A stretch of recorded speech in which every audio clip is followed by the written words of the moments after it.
기도하겠습니다. 사랑하는 하나님, 오늘도 우리에게 생명 주셔서 새 날을 허락하시고 새로운 날을 시작하게 하시니 감사합니다. 주님이 허락하신 새로운 날에 새로운 은혜를 부어 주옵소서. 우리의 생각과 경험으로 하나님을 제한하지 않게 하시고 하나님보다 앞서지 않게 하시고 앞서 행하신 주님을 따라 순종하며 나아가는 매일의 삶이 되게 하옵소서. 우리 모든 성도들 매일 하나님과 동행하는 삶이 되게 하사 믿음이 더 성장하며 예수님의 성품을 닮아가는 은혜가 있게 하옵소서. 그리하여 어디서 무엇을 하든지 하나님의 자녀의 정체성으로 살아가게 하시고 예수 그리스도의 향기를 나타내며 증거하는 삶 살게 하옵소서. 예상치 못한 질병으로 고통 가운데 있는 환우들을 불쌍히 여기시고 하나님의 손으로 급속한 치유와 회복이 일어나게 하사 아픔의 시간이 하나님을 간증하는 시간이 되게 하여 주옵소서. 이 시간 말씀을 함께 나눕니다. 선포하는 말씀 가운데 은혜를 주시고 살아계신 하나님을 누리고 만나는 시간 되게 하여 주시며 오직 하나님께만 영광이 되는 시간 되게 하옵소서.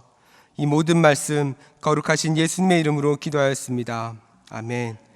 우리 시간 함께 하나님 말씀 보시겠습니다. 함께 보신 말씀은 누가복음 23장 39절부터 43절입니다. 함께 보신 말씀 누가복음 23장 39절부터 43절까지 말씀, 제가 가진 신약 성경 138면에 있습니다. 함께 찾으셔서 저와 여러분이 한 절씩 교독하겠습니다. 제가 먼저 읽습니다. 달린 행악자 중 하나는 비방하여 이르되 내가 그리스도가 아니냐 너와 우리를 구원하라 하되, 하나는 그 사람을 꾸짖어 이르되 내가 동일한 정죄를 받고서도 하나님을 두려워하지 아니하느냐. 우리는 우리가 행한 일에 상당한 보응을 받는 것이니 이에 당연하거니와 이 사람이 행한 것은 옳지 않은 것이 없느니라 하고 이르되 예수여 당신의 나라에 임하실 때에 나를 기억하소서 하니, 함께 읽습니다. 예수께서 이르시되 내가 진실로 내게 이르노니 오늘 내가 나와 함께 낙원에 있으리라 하시니라. 아멘. 할렐루야. 아멘. 오늘도 이 새벽에 주님의 전에 나와 하나님을 예배하는 우리 모든 성도님들을 주님의 이름으로 환영하고 축복합니다. 이 시간을 통해서 여러분을 향한 하나님의 신실한 뜻과 은혜가 또한 누리는 시간 되기를 소망합니다. 저는 오늘 함께 읽은 이 본문 말씀을 가지고 끝까지 붙잡아야 할 은혜, 끝까지 붙잡아야 할 은혜라는 제목으로 함께 말씀을 나누도록 하겠습니다. 사람들은 대부분 모르는 길을 운전할 때에는 내비게이션을 씁니다. 그래서 요즘에 내비게이션을 안 쓰는 차가 없을 정도로 대부분은 운전을 하실 때 이 내비게이션을 쓰죠. 내비게이션만 있으면 우리는 모르는 길도 가장 빠르고 안전하고 또 쉽게 갈 수 있습니다. 그리고 갈림길이 나와도 헷갈리지 않는 선택을 할 수 있죠. 그런데 여러분, 우리 신앙에도 이러한 길이 있습니다. 하나님이 기뻐하시는 길과 기뻐하지 않는 길이죠. 다시 말해서 죄인의 길과 의인의 길이 있습니다. 그리고 이 신앙의 길에도 말씀이라고 하는 내비게이션이 있어서 말씀의 인도를 따라가면 우리의 신앙 목적지인 하나님의 나라에 갈 수가 있습니다.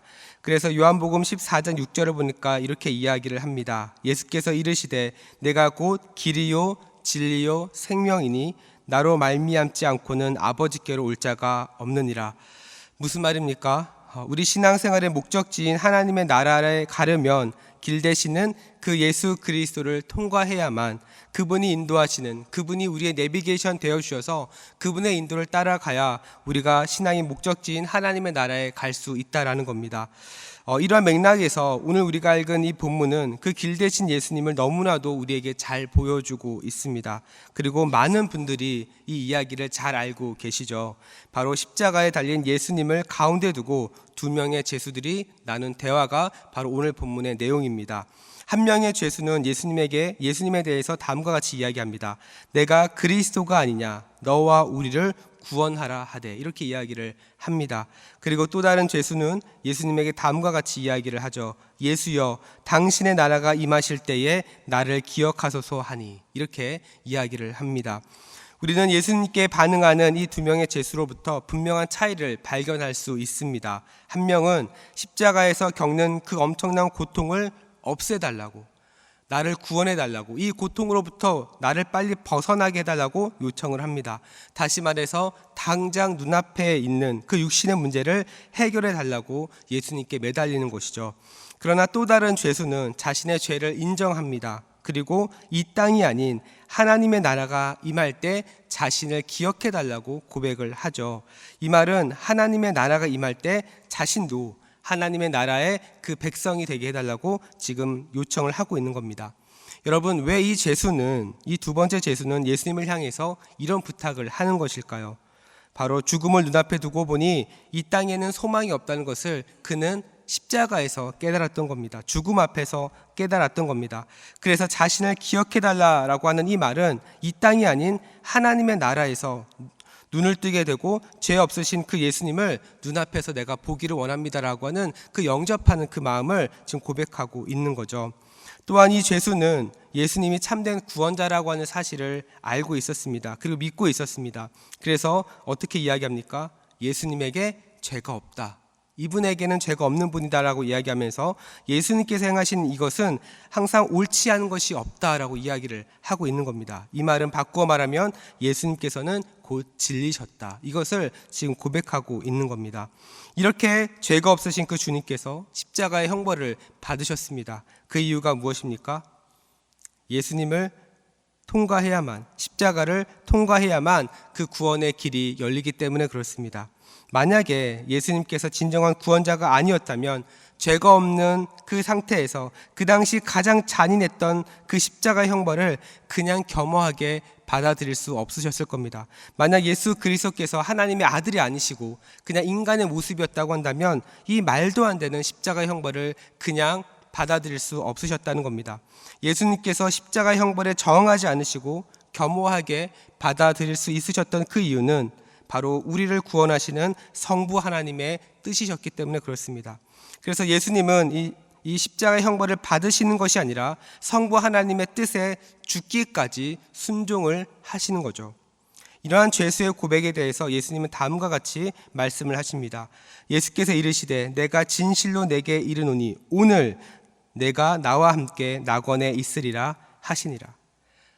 두 번째 죄수는 어떻게 이야기했습니까? 하나님의 나라가 임할 때 자신을 기억해 달라고 이야기를 합니다. 그러나 예수님은 그때가 언제라고 말합니까? 오늘이라고 이야기합니다. 오늘. 예수님께서 말씀하신 이 오늘은 십자가에 매달려 있기 때문에 물리적인 시간으로 오늘일 수 있습니다. 하지만 성경에서 말하는 하나님의 나라는 죽어서만 가는 천국이 아니기 때문에 꼭 특정 시간이 아니라 하더라도 이 땅에 살아가는 모든 성도들이 경험할 수 있는 것입니다. 다시 말해서 여러분도 오늘 이 하나님의 나라를 경험할 수 있다는 겁니다. 여러분도 오늘 이 하나님 나라의 은혜를 누릴 수 있게 된다는 거죠. 고린도전서 4장 20절을 보니까 이렇게 이야기합니다. 하나님의 나라는 말에 있지 아니하고 오직 능력에 있음이라. 하나님의 나라를 경험하는 방법이 무엇입니까? 하나님의 능력을 경험하는 것입니다. 더 쉬운 말로 하나님의 은혜를 누리는 것이 바로 하나님 나라를 경험하는 것입니다. 우리가 성도로서 우리 안에 은혜가 없을 때는 어떤 반응이 나올까요? 사실은 첫 번째 죄수와 같은 반응이 나옵니다. 고난으로부터 벗어나게 해달라고 매달립니다. 당장 내 눈앞에 있는 문제를 해결해달라고 매달립니다. 하지만 진짜 은혜를 경험한 사람은 어떤 반응이 나옵니까? 나 중심이 아닌 하나님 중심의 반응으로 바뀝니다. 그리고 두 번째 죄수처럼 주님은 항상 오르십니다. 지금 당장 내 눈앞에는 내 문제가 있지만 그럼에도 불구하고 주님은 항상 오르십니다라고 하는 이 고백을 주님 앞에 할 수 있는 거죠. 그렇다면 우리는 오늘 본문을 통해서 어떠한 영적인 교훈을 발견할 수 있을까요? 두 가지로 함께 나누고 우리 기도하는 시간을 갖고자 합니다. 첫 번째로 오늘 본문을 통해서 우리가 발견할 수 있는 은혜는 하나님 나라의 은혜는 항상 열려 있다는 겁니다.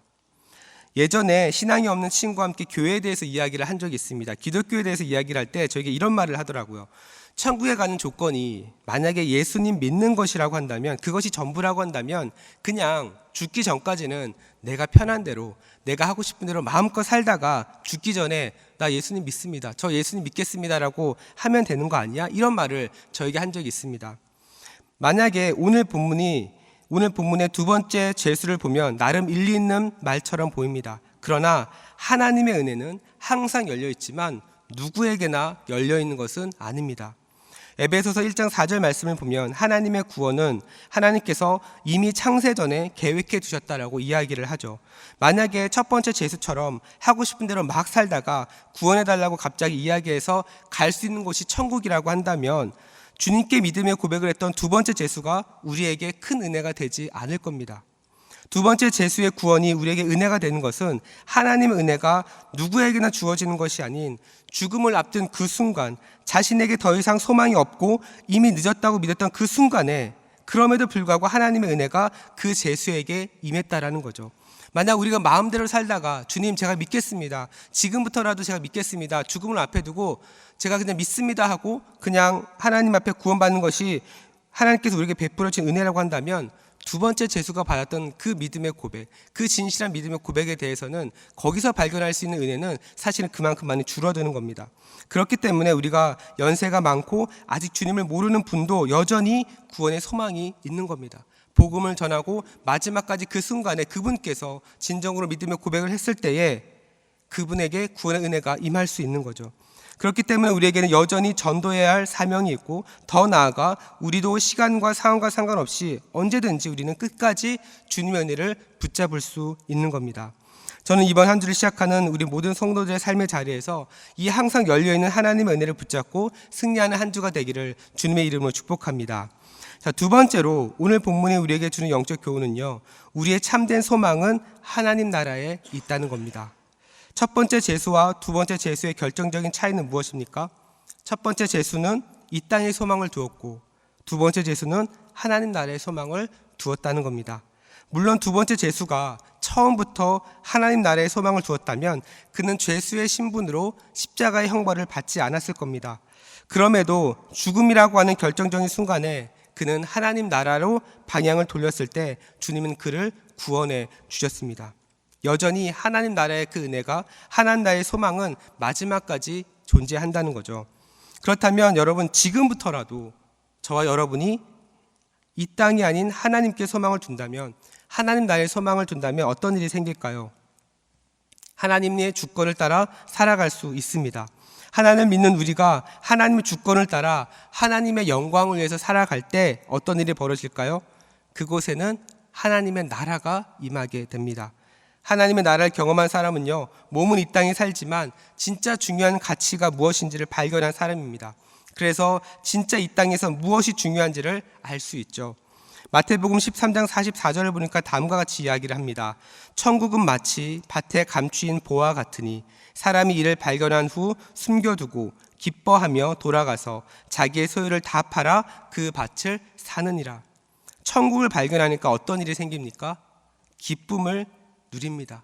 세상에서 경험하지 못한, 세상에서 알지 못한 그 기쁨을 천국을 경험한 사람이 누리게 됩니다. 그 다음에 어떤 일이 벌어집니까? 자신의 소유를 다 팔아서 천국을 담은 그 밭을 다 사버립니다. 왜냐하면 진짜 가치가 무엇인지를 발견했기 때문이죠. 이것은 다른 말로 말하면요, 이 천국을 발견한 사람은 어떤 사람입니까? 더 이상 밭에 매여서 사는 사람이 아니라는 겁니다. 오늘날로 말하면 부동산에 매여 있지 않는다는 겁니다. 비싼 차에 매여 있지 않는다는 겁니다. 주식에 매여 있지 않는다는 겁니다. 이것을 우리는 자유라고 이야기를 하죠. 저는 우리 대전중앙의 모든 성도들이 이 하나님 나라의 가치를 발견하고 하나님 안에서 참 자유와 기쁨과 소망을 누리는 삶을 살기를 주님의 이름으로 축복합니다. 그래서 구별된 하나님의 자녀로서 하나님의 영광을 드러내며 하나님께 쓰임받는 이번 한 주의 삶이 되기를 주님의 이름으로 축복합니다. 우리 시간 함께 나눈 말씀 붙잡고 우리 기도하며 나아가겠습니다.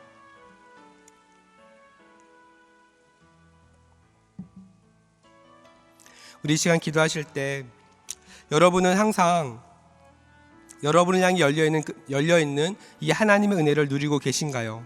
아니면 하나님 나라의 가치를 아직 발견하지 못해서 세상의 가치에서 매여 살고 있지는 않으신가요? 이 시간 기도하실 때 하나님, 우리를 향하신 하나님의 은혜를 붙잡는 은혜를 허락하여 주옵소서. 우리를 힘들게 하고 우리를 어렵게 하는 고난의 상황 가운데 있다 할지라도 그 가운데서도 하나님 나라의 가치를 발견하며 세속적 가치관으로부터 벗어나 하나님께서 허락하신 그 참 자유를 누리게 하여 주옵소서. 그리하여 하나님 영광을 위해 살게 하시고 이 땅에 사는 동안에도 하나님 나라의 은혜를 누리는 복된 인생들이 되게 하여 주옵소서. 또한 계속해서 기도하실 때 우리 5월에 진행되고 있는 우리 가정사역 세미나를 위해서 함께 기도합시다.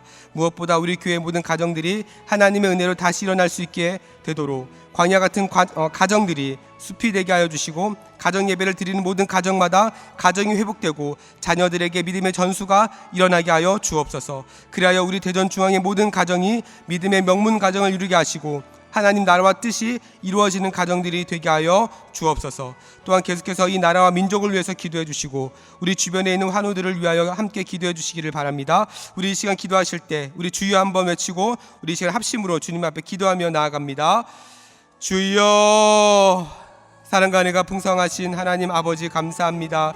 오늘도 우리에게 새날 허락하여 주시고 하나님 말씀 붙잡고 하나님 은혜를 구하게 하시니 감사합니다. 하나님 오늘 이 시간 함께 나눈 말씀을 통하여서 하나님 우리 가운데 항상 열려있는 아버지 그 은혜를 우리가 얼마나 누리고 있는지 다시 한번 되돌아봅니다. 하나님 이 시간 기도하오니 하나님 우리에게 허락하신 아버지 우리에게 열려있는 이 은혜 날마다 붙잡으며 나아가게 하여 주옵소서. 그리하여 하나님 매일매일의 삶이 아버지 하나님과 동행하는 삶을 살게 하여 주시고 하나님 나라의 가치를 쫓아 아버지 살아가는 우리 모든 성도들의 삶이 될 수 있도록 인도하여 주옵소서. 그리하여 우리 성도들 아버지 어디를 가든지 무엇을 하든지 하나님 지치지 않게 하여 주시고 좌로나 우로나 치우치지 아니하고 하나님 앞에 견고한 믿음 붙잡고 하나님과 동행하는 삶을 살게 하여 주옵소서. 그리하여 하나님 우리 성도들이 겪고 있는 많은 어려운 부분들 또한 힘든 부분들 또한 하나님 앞에 가지고 나온 모든 기도 제목들 가운데 하나님께서 신실하게 응답하여 주시고 그 기도 응답을 통하여서 하나님 나라의 가치를 발견하여 하나님 우리 모든 성도들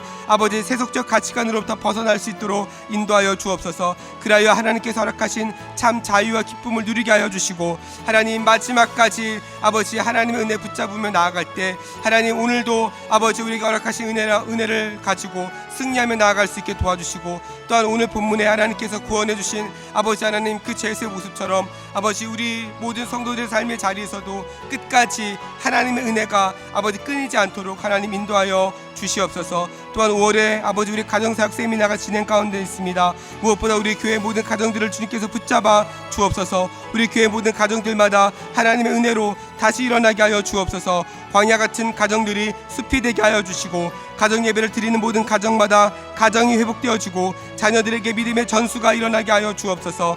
그리하여 우리 모든 대전 중앙의 가정들이 믿음의 명문 가정을 이루게 하여 주시고 하나님 나라와 뜻이 이루어지는 가정들이 되게 하여 주옵소서. 하나님 이 나라와 민족을 불쌍히 여겨 주옵소서. 하나님 이 나라와 주님 민족들이 아버지 겪고 있는 많은 어려움들이 하나님 안에서 그 해답을 찾고 성경적 가치관을 회복할 수 있는 이 나라가 되게 하여 주옵소서. 또한 병환 중에 있는 환우들을 위로하여 주시고 아버지 그 환우들에게 급속한 치유와 회복들이 일어나게 하여 주옵소서. 그리하여 그 아픔들이 하나님을 더욱더 간증하는 은혜가 있게 하여 주시옵소서. 그렇게 일하시는 하나님을 기대합니다. 하나님 아버지 은혜 부어 주옵소서. 주님 함께하여 주시옵소서. 우리 시간 계속해서 기도하며 나아갑니다. 매주 월요일은 특별히 대한민국과 민족 복음화 그리고 성도들의 일터와 지역사회를 위해서 기도하는 날입니다. 이 시간 기도하실 때 이번 한 주간도 우리 대한민국을 지켜주시고 정치, 경제 모든 분야에서 평안케 하여 주옵소서. 우리 대한민국의 민족 복음화가 앞당겨지게 하여 주시고 남북한 통일이 속히 이루어지게 하옵소서. 이를 위하여 새롭게 시작하는 이번 한 주도 성도들의 일터마다 예배가 살고 선한 영향력이 증가되게 하여 주옵소서. 성도들의 생업과 사업장마다 하늘문을 여시고 하나님의 신령한 은혜와 복을 내려 주옵소서. 성도들마다 보냄받은 제자들로서 서는 곳마다 예수 그리스도의 향기를 나타내어 지역사회가 복을 받게 하여 주옵소서. 또한 계속해서 우리 담임 목사님을 위해서 기도해 주시고 함께 동역하시는 장로님들과 교육자들이 사랑으로 하나 되어 온 교회가 성령으로 충만한 가운데 부흥의 역사를 이루게 달라고 이 시간 대한민국과 민족 복음화와 또한 성도들의 일터와 지역사회를 위해서 함께 합심으로 기도하신 후에 자유롭게 기도하시면 되겠습니다. 이 시간 기도하실 때 먼저 저를 따라해 주시기 바랍니다. 주여 문을 열어 주옵소서. 주여 문을 열어 주옵소서. 우리 시간 다시 한번 주여 한번 외치고 합심으로 기도하며 나아갑니다. 주여 사랑과 은혜가 풍성하신 하나님 아버지, 이 시간 계속해서 하나님 앞에 기도하며 나아갑니다. 하나님, 이 시간에는 우리 대한민국의 민족 복음화와 우리 모든 성도들의 일터와 지역사회를 위해서